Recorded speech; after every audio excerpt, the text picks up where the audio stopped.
New at 11, if you watch the Super Bowl, you may have noticed a theme among almost every car commercial. They were advertising brand new electric cars. And if you think they will never catch on, our story tonight may change that. CBS 4's David Sutta explains what is fueling the electric car craze. So first, the disclosure before we start this story. About 5 months ago, I traded in a Chevy Suburban for an electric vehicle. What I found was, yes, it was definitely smaller, but a lot of things were very surprising. It's exhilarating to drive. Faster than like the gas cars I've had. The first thing you notice when talking to an electric car owner, the best car I've ever owned. You have to drive it. They love their cars Pretty good. and they love to talk about it. So I remember sitting in the car, grabbing the steering wheel and thinking to myself, this is my new dream car. Bye-bye, Ferrari. It's got no front engine. For owners like Renzo Torrenga, the electric car seems to have taken over, a sort of cult following. His car will drive about 250 miles on a charge. The latest cars being released now do 300.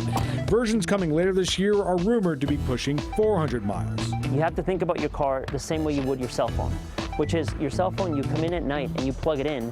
And so I just plug it in at night, and when I wake up, I have more than plenty to get around, through my daily driving. Renzo hasn't been to a gas station in a year, or a repair shop for that matter. An electric motor has like 20 moving parts versus a gas motor that has like 2,000 moving parts. So a lot more could go wrong. No oil changes, just window washing fluid, wipers, and rotating your tires every now and then. I love it. I love it. Electric cars seem to be the trend these days. Tesla started it about 8 years ago. Now Ford, Volkswagen, Nissan, Hyundai, Volvo, basically all the major car companies are revealing their own version.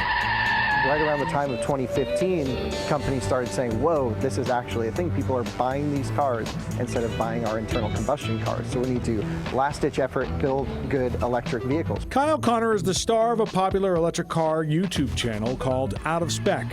He's taking electric cars to the track, off-roading, and across country. We've seen the early adopter phase, and we're branching past that. So we're starting to see normal people adopt into electric vehicles. He says people are switching to electric cars for style, convenience, or simply to save money.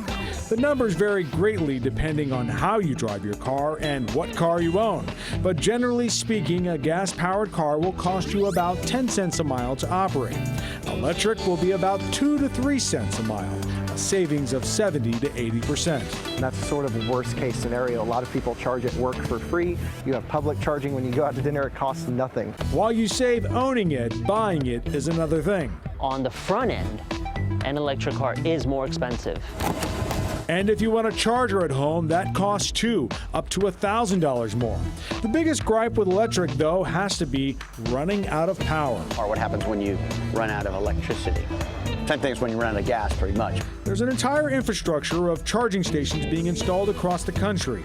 Not just Tesla stations. Companies like Electrify America, who are spending $2 billion building thousands of new stations. They're very quickly and rapidly deploying a fast charging network with insanely fast charging speeds, sort of future-proofing their network.